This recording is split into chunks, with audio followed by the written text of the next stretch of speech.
Bueno, chicos, por favor, se anotan presentes.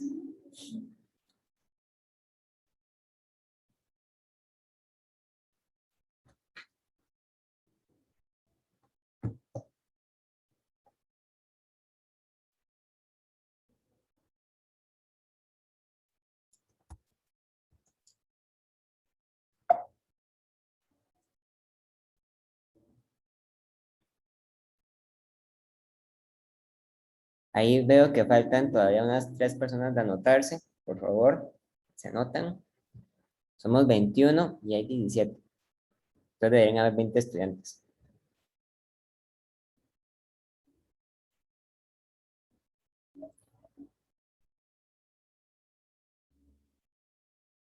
Ok, vamos a ver entonces un tema que es cantidad de movimiento relativista. En física, hay un chiste, digamos, o sea, que lo que dice es que los estudiantes cuando están en el colegio les enseñan que la cantidad de movimiento se calcula multiplicando la masa por la velocidad. Entonces, cuando a un estudiante le preguntan qué es la cantidad de movimiento, el estudiante contesta que es masa por velocidad. Y se lo ponen, bueno, ¿verdad? Pero luego el estudiante, cuando sale del colegio y llega a la universidad a estudiar física, se da cuenta que la cantidad de movimiento en general es una cantidad que tiene muchas fórmulas distintas.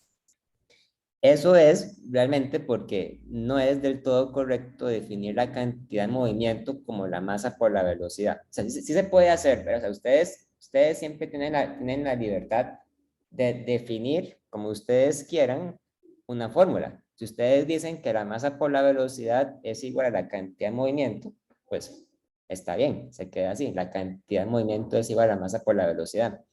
Pero hay situaciones en que calcular la masa por la velocidad no es tan importante, porque tal vez hayan problemas donde la cantidad que es realmente importante sale con otra fórmula. Entonces, eh, cuando Einstein publicó su teoría de la relatividad especial, ¿verdad? Él se dio cuenta de que él iba a tener que reescribir de nuevo, ¿verdad?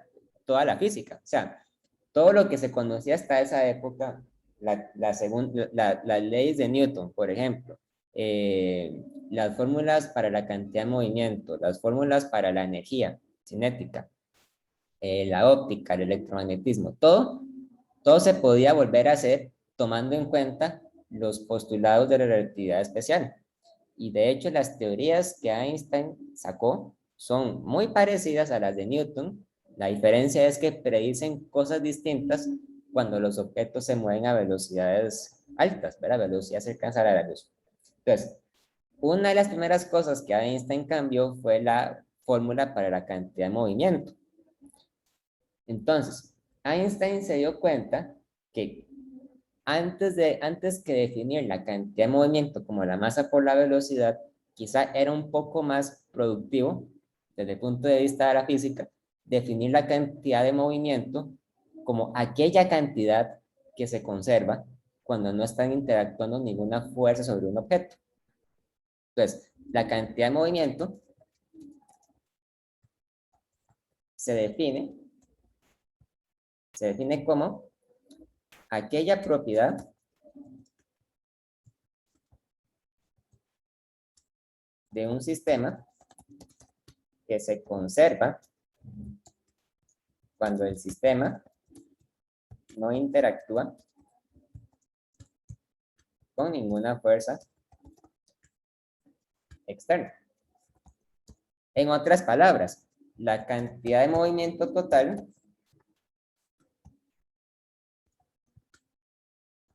se debe conservar antes y después de una colisión, ¿verdad? ¿Se acuerdan que la cantidad de movimiento era importante en la física clásica porque la cantidad de movimiento de un sistema era igual antes y después de una colisión? Cuando ustedes analizan la colisión de dos vehículos, entonces sabíamos que la cantidad de movimiento total de los vehículos era la misma antes de la colisión y después de la colisión. Entonces, en la física clásica, la fórmula que satisface esto es efectivamente la cantidad de movimiento. La cantidad de movimiento se define como la masa por la velocidad.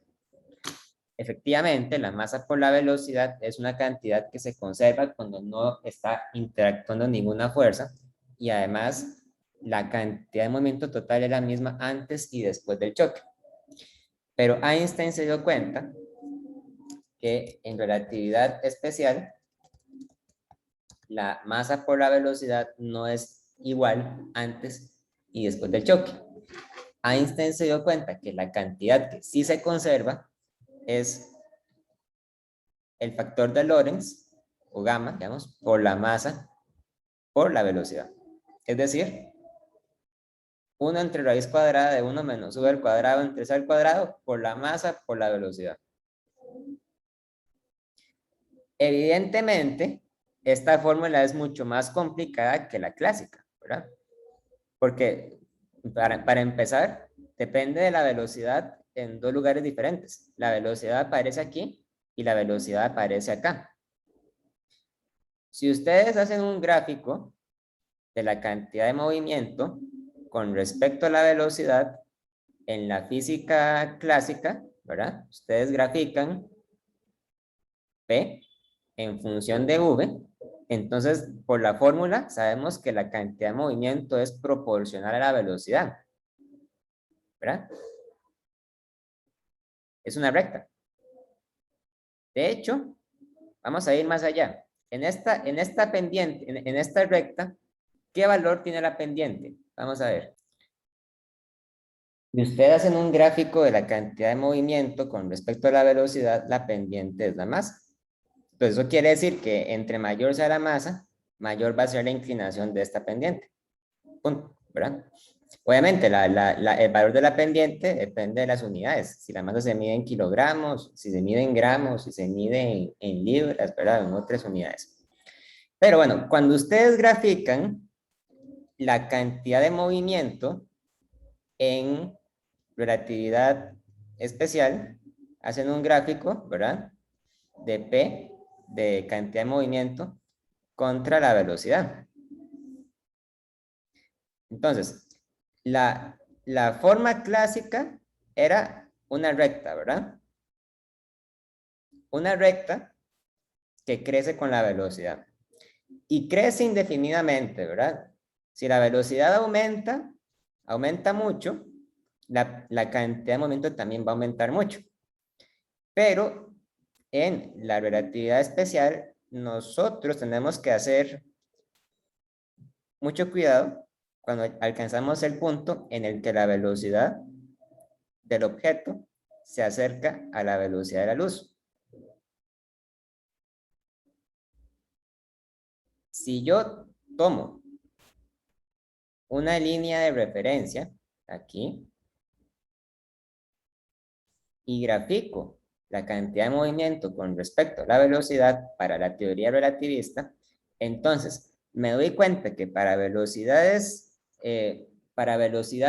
bajas, la cantidad de movimiento relativista es prácticamente igual a la cantidad de movimiento clásica, o sea que crece como una recta, ¿verdad? La diferencia sucede cuando la velocidad se acerca a la de la luz. Cuando la velocidad se acerca a la de la luz, entonces la cantidad de movimiento se aparta a la recta y empieza a crecer asintóticamente, ¿verdad? Eso quiere decir que cuando la velocidad se acerca a c, la cantidad de movimiento tiende a infinito. O sea que si ustedes logran calcular, ¿verdad? El límite en el que la velocidad tiende a c, entonces el límite en el que la velocidad tiende a c de 1 entre raíz cuadrada de 1 menos v al cuadrado entre c al cuadrado por masa por velocidad, ¿verdad? Si v fuera igual a c, entonces esto sería 1, y esto sería 1 menos 1, y esto sería entonces 1 entre 0, ¿verdad? Y entonces este límite tiende a infinito. Eso quiere decir entonces que una partícula que tenga una velocidad cercana a la de la luz va creciendo, ¿verdad? Desproporcionadamente su cantidad de movimiento, hasta que la cantidad de movimiento se hace infinita cuando la velocidad es exactamente la de la luz. Esta es otra forma de demostrar que ningún objeto puede viajar más rápido que la luz, porque para viajar más rápido que la luz necesitaría tener entonces una cantidad de movimiento mayor a infinito, ¿verdad? O sea, que esta función matemáticamente no está definida para velocidades mayores que c, solamente está definida para velocidades menores que c. Hagamos un ejemplo.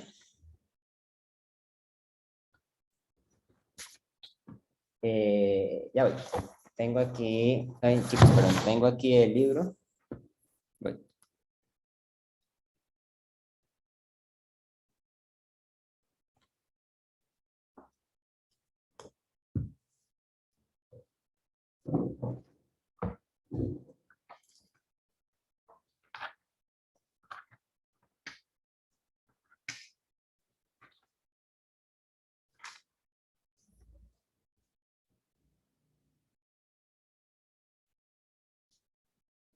Ok.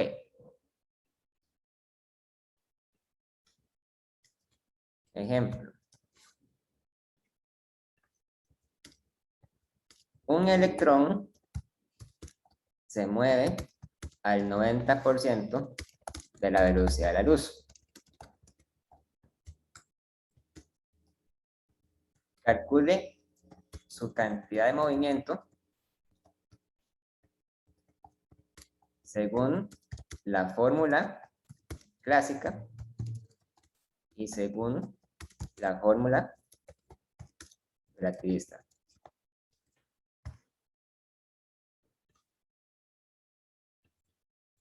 Recordemos que para el electrón la masa es 9,1 por 10 a la menos 31 kilogramos. Y si la velocidad es el 90% de la velocidad de la luz, entonces eso quiere decir que V es igual a 0,9 veces C, ¿verdad? O sea, es 0,9 veces 3 por 10 a la 8 metros entre segundo. O sea, es 2,7 por 10 a la 8 metros entre segundo. Entonces, primero hacemos la fórmula clásica. Según la fórmula clásica, la cantidad de movimiento es simplemente la masa por la velocidad. Entonces, según la fórmula clásica, la cantidad de movimiento es 9,1 por 10 a la menos 31 kilogramos por 2,7 por 10 a la 8 metros entre segundo. Y eso es igual a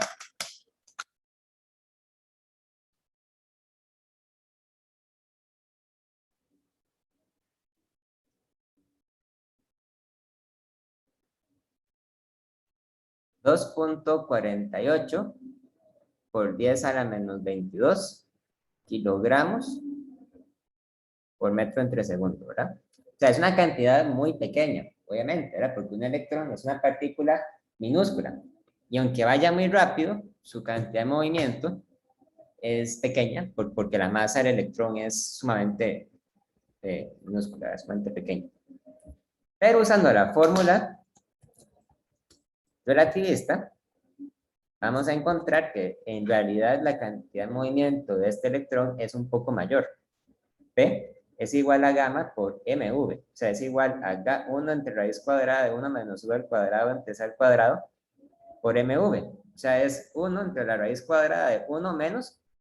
Ahora, v entre c es 0,9. Entonces sería 1 menos 0,9 al cuadrado, ¿verdad?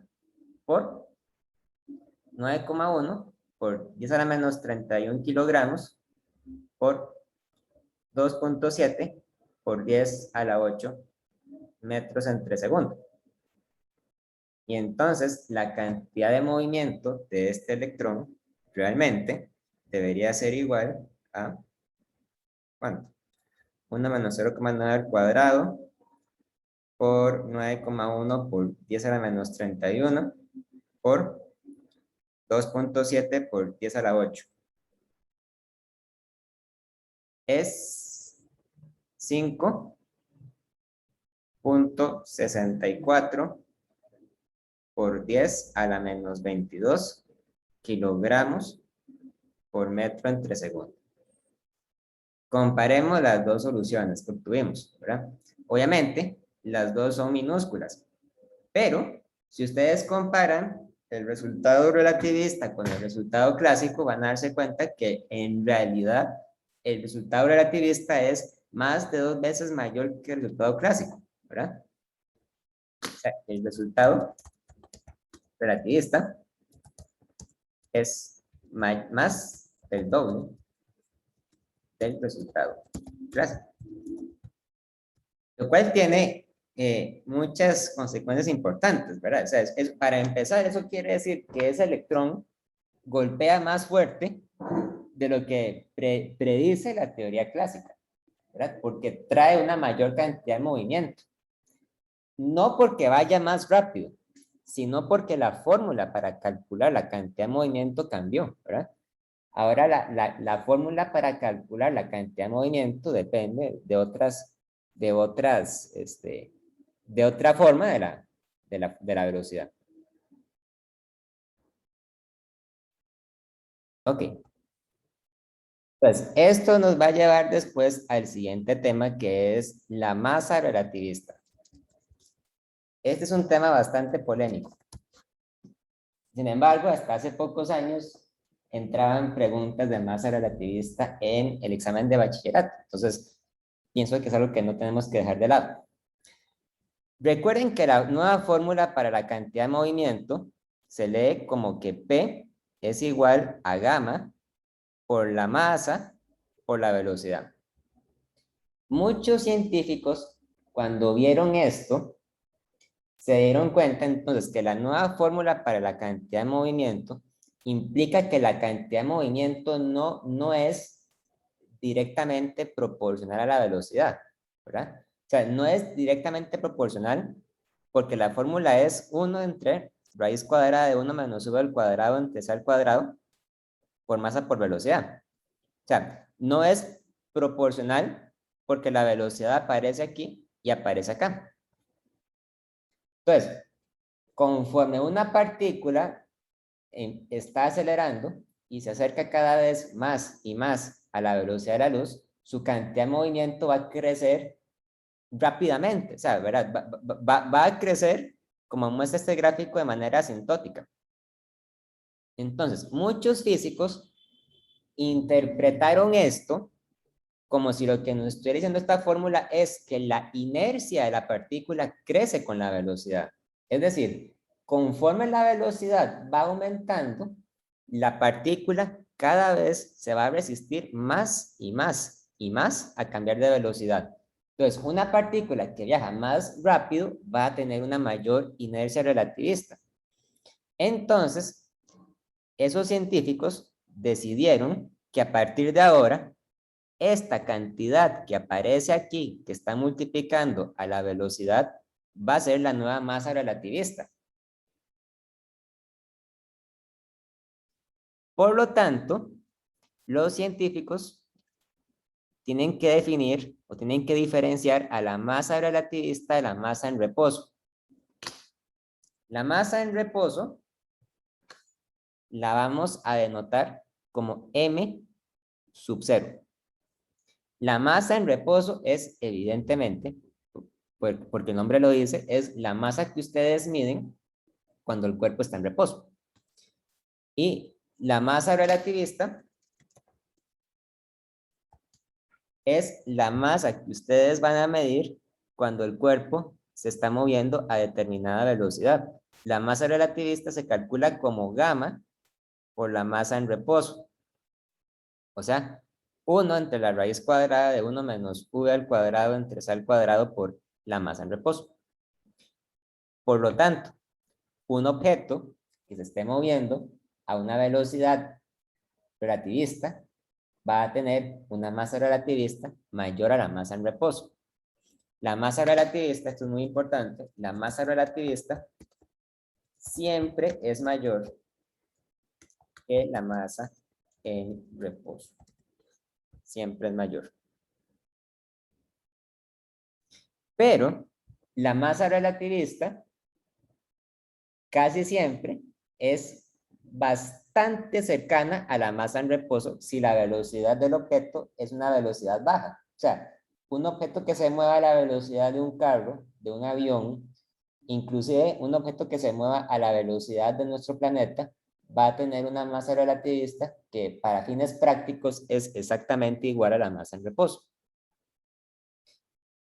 Hagamos un ejemplo. Suponga que una persona de 70 kilogramos corre a una rapidez del 99% de la velocidad de la luz. Determine su masa relativista. Entonces, para este problema, tenemos que la masa en reposo, ¿verdad? La masa en reposo es de 70 kilogramos. M sub 0 es 70 kilogramos. Pero la velocidad es 0.99 veces C. O sea, es 0.99 veces 3 por 10 a la 8. Es decir, la velocidad es 0.99 por 3 por 10 a la 8 es 2.97 por 10 a la 8 metros entre segundo. La masa relativista de esa persona sería igual a gamma por m0, es decir, 1 sobre la raíz cuadrada de 1 menos v al cuadrado entre c al cuadrado, m0. Y esto es igual a 1 sobre la raíz cuadrada de 1 menos, pues v entre c es 0.99 al cuadrado, ¿verdad? Por 70 kilogramos es igual a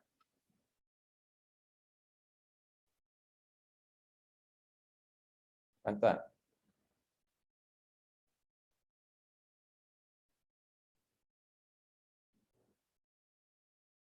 4, no, mentira, da 496.21 kilogramos.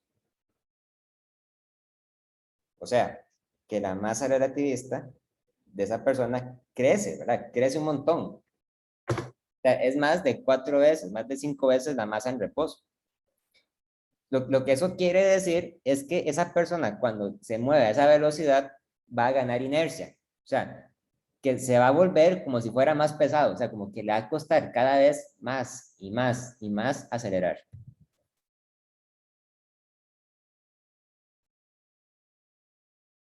Ahora, el problema es que esta fórmula es un poco polémica porque, bueno, como ustedes acaban de dar cuenta, lo que esta fórmula asume es que la masa de un cuerpo puede crecer con la velocidad. O sea, ¿qué quiere decir eso? Eso quiere decir que un cuerpo incrementa su cantidad de materia si se mueve rápido. ¿Tiene sentido eso? No, no tiene sentido, ¿verdad? Entonces, uno puede pensar que no. O sea, realmente un cuerpo no va a aumentar su cantidad de materia por ir rápido, por moverse rápido. Lo que puede aumentar es su inercia, pero no su cantidad de materia. Entonces, ahí digamos, ya viene a entrar una discusión, ¿verdad?, filosófica sobre si deberíamos distinguir entre la masa como una medida de la cantidad de materia o la masa como una medida de la cantidad de inercia. Entonces, el consenso que existe en la actualidad, al que la mayoría de los físicos se atiene, es a decir que en realidad la masa relativista no existe. O sea, que la masa de un cuerpo es la misma, independientemente de la velocidad a la que se mueva. Lo que sí sucede es que la fórmula para calcular la cantidad de movimiento no es proporcional a la velocidad, ¿verdad? Sino que depende de gamma por masa por velocidad. Entonces, no es que aumente la masa, sino que aumenta la inercia. Aún así, ¿verdad? La fórmula es famosa, es muy reconocida y yo podría ponerles alguna preguntilla ahí, medio facilona sobre masas relativistas. Pero será bueno que ustedes vean, digamos, que en la actualidad esto no es digamos, un término usado científicamente, es un término histórico. Entonces, se usó mucho durante alguna época del siglo XX, pero ya en la actualidad no es tan usual. Ok, lo siguiente que vamos a ver va a ser la segunda ley de Newton relativista. O sea, aquí vamos a ver todo, ¿verdad? Segunda ley de Newton relativista. Para ver de qué manera planteamos la segunda ley de Newton de manera relativista, vamos a hacer primero un repaso de lo que dice la segunda ley de Newton en la teoría clásica.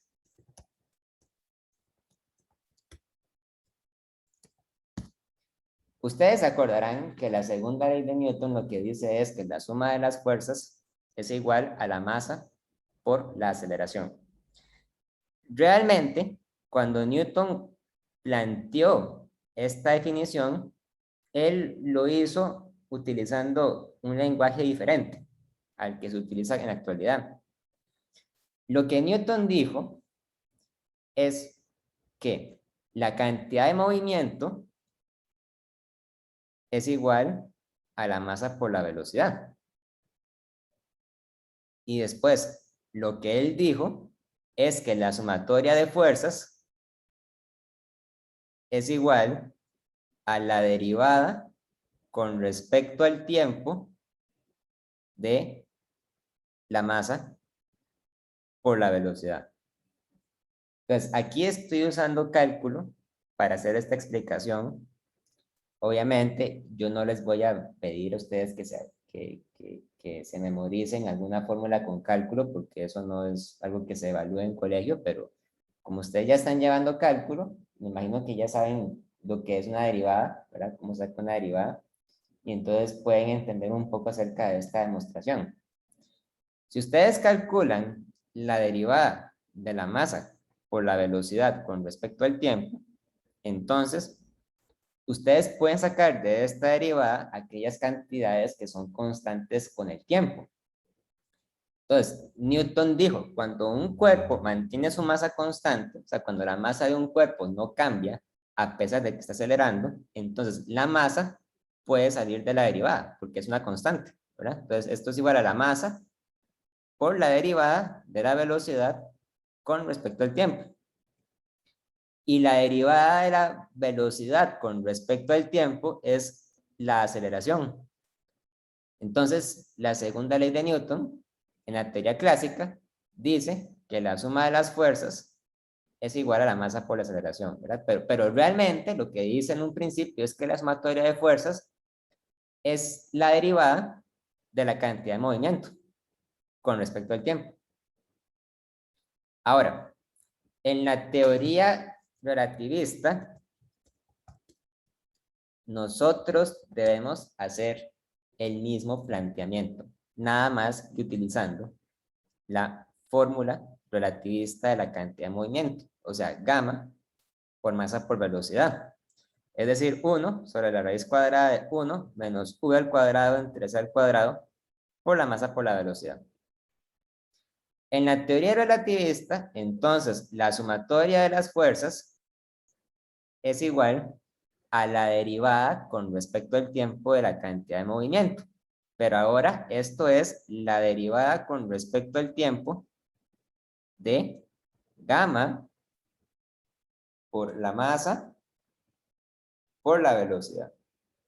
O sea, la derivada con respecto al tiempo de 1 sobre la raíz cuadrada de 1 menos v al cuadrado entre c al cuadrado por la masa por la velocidad.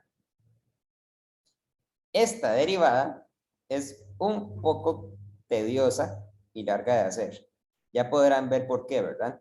Si yo quiero derivar esto, entonces yo tengo que sacar la derivada de todas las cantidades que en principio podrían variar con el tiempo. La velocidad varía con el tiempo. La velocidad aparece acá y aparece acá. Entonces, para hacer esta derivada, yo tendría que aplicar algún tipo de regla de la cadena o regla del producto, ¿verdad? Aquí. Vamos a saltarnos esa parte. Después de aplicar la regla de la cadena y la regla del producto, una derivada, ¿verdad? Nos encontramos que, entonces, la sumatoria de las fuerzas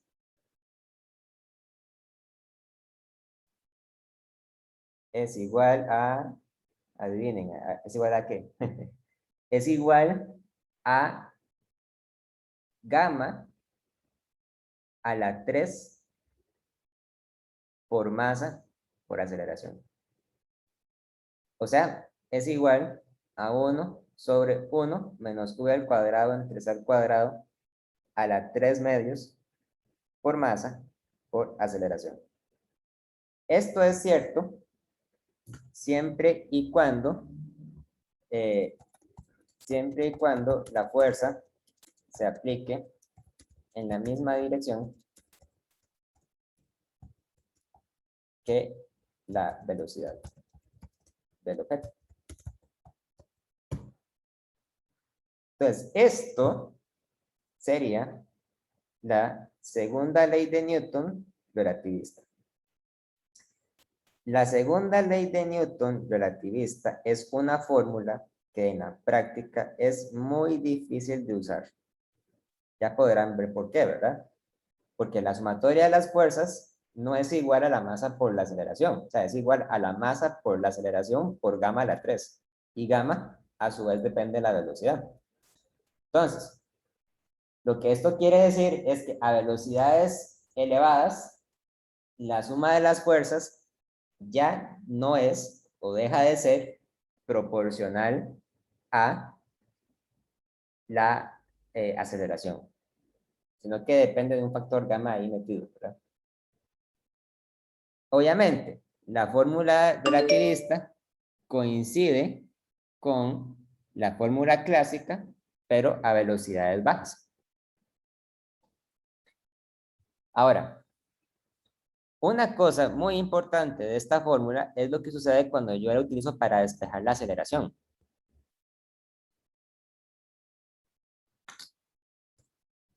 Despejando la aceleración, me encuentro con lo siguiente. La aceleración es igual a la fuerza entre la masa. Esto es lo que diría la fórmula clásica, pero ahora, como es relativista, esto hay que multiplicarlo por 1 menos v al cuadrado entre c al cuadrado a la 3 menos. Y este resultado es muy importante. ¿Qué pasa si yo hago esta pregunta? ¿Qué valor tiene la aceleración cuando la velocidad se acerca a la velocidad de la luz?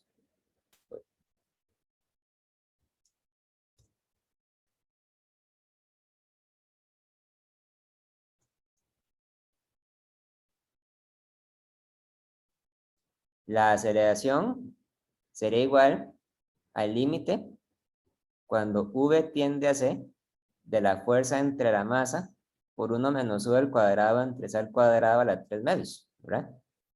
Bueno, si v fuera igual a c, entonces esta fracción sería igual a 1, ¿verdad? Y esto sería igual a 1 menos 1 a la 3 medios. Por lo tanto, esto sería igual a 0.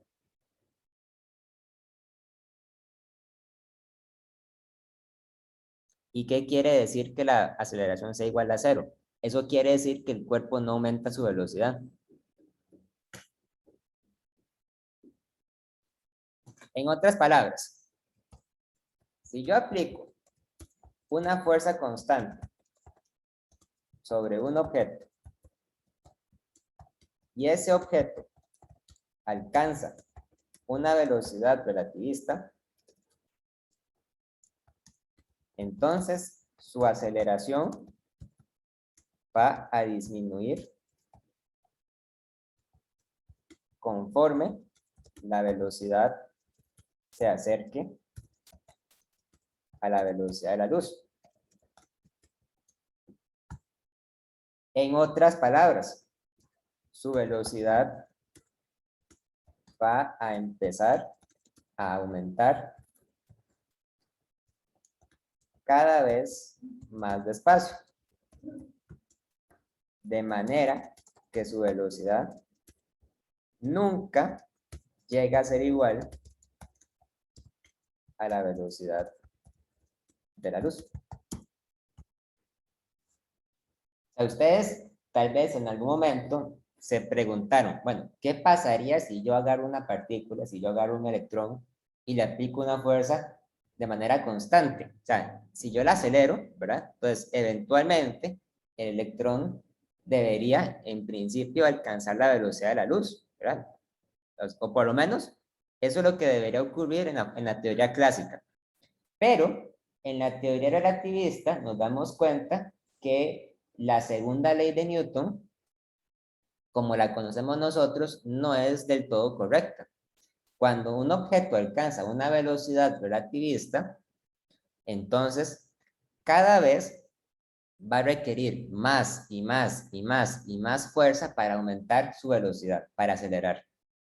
De manera que si un objeto tuviese que alcanzar una velocidad cercana a la de la luz, tendría que tener una fuerza infinita para hacerlo, ¿verdad? Esto constituye, ahora sí, la prueba definitiva de que ningún objeto puede viajar más rápido que la luz.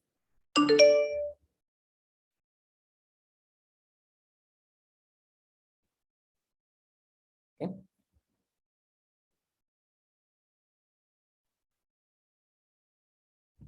Ahora vamos a ver una de las consecuencias más interesantes de la fórmula del momento relativista. Vamos a ver una de las primeras, o sea, una de las primeras señales teóricas que sugerían, digamos, que los fotones existían realmente. Fotones y cantidad de movimiento relativista. Vamos hacia esta sección. Entonces, recordamos que la cantidad de movimiento relativista es igual a gamma por la masa por la velocidad. O sea, es igual a 1 sobre la raíz cuadrada de 1 menos u al cuadrado entre c al cuadrado por la masa por la velocidad. ¿Ok? Entonces, ya vimos, ¿verdad?, lo que ocurre cuando la velocidad es igual a la velocidad de la luz. Bueno, en ese caso, la cantidad de movimiento tiende a infinito, ¿verdad? Ahora, una pregunta bastante obvia que también nos podemos hacer es, ¿qué ocurre cuando la masa de la partícula es igual a 0, ¿verdad? En ese caso, P sería el límite en el que la masa tiende a 0 de 1 sobre 1 menos u del cuadrado entre c al cuadrado por la masa por la velocidad. Este límite, podríamos decir, es trivial, ¿verdad? Si la masa es igual a 0, entonces todo esto es igual a 0, ¿verdad? Entonces, una partícula que tenga una masa igual a 0 es una partícula que no ejerce cantidad de movimiento, porque la fórmula nos dice que si la masa es igual a 0, entonces la cantidad de movimiento tendría que ser igual a 0 también. Pero, ¿qué pasaría, en cambio? ¿Qué ocurre si para una partícula la masa es igual a 0 y al mismo tiempo v es igual a la velocidad de la luz. Ahí sucede algo interesante, ¿verdad? P es igual a 1 sobre la raíz cuadrada de v, 1 menos u al cuadrado entre c al cuadrado por la masa por la velocidad. Si tanto la masa es igual a 0 como la velocidad es igual a c, entonces la cantidad de movimiento se calcula como una fórmula de 0 entre 0, ¿verdad? Y ustedes ya saben lo que esto quiere decir, ¿verdad? Esto quiere decir que la cantidad de movimiento se indefine.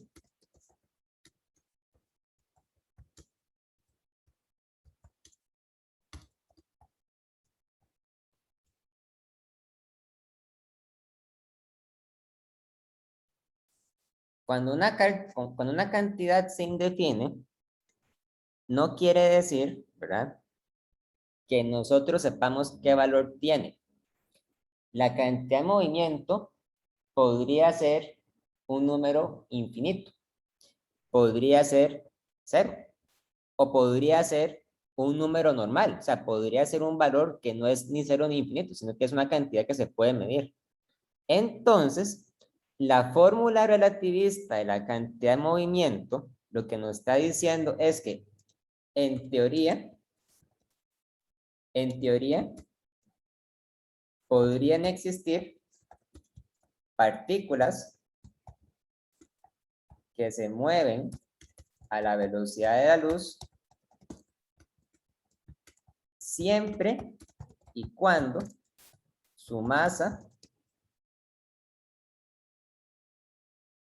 sea exactamente igual a 0. ¿Okay? Porque esas partículas pueden tener una cantidad de movimiento que se puede medir. O sea, esto es algo muy impresionante, ¿verdad? Porque, o sea, eso quiere decir que entonces las partículas con masa igual a 0 pueden existir. Pueden existir, pero solamente cuando estamos seguros de que se están moviendo exactamente a la velocidad de la luz.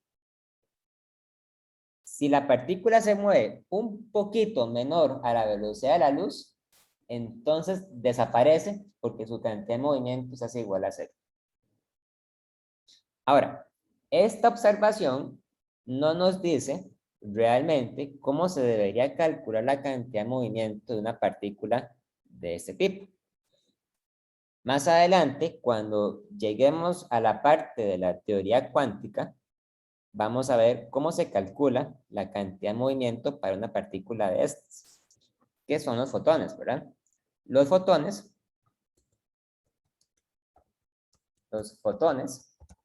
son las partículas de luz. Los fotones se mueven siempre a la velocidad de la luz y su masa es 0, pero traen consigo una cantidad de movimiento que se puede medir. O sea, esto, digamos, es algo muy impresionante. ¿Cuál es, por ejemplo, una consecuencia de que los fotones tengan cantidad de movimiento? Bueno, eso quiere decir que si ustedes un día hacen el experimento ridículo de montarse en un carrito, digamos, sentarse y encender una linterna,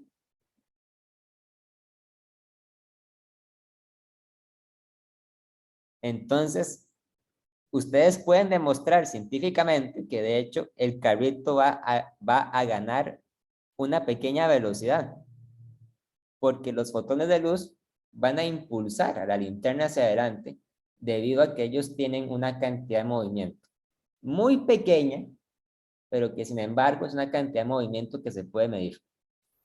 ¿Okay? Entonces, la luz puede ser una fuente de impulso, perfectamente.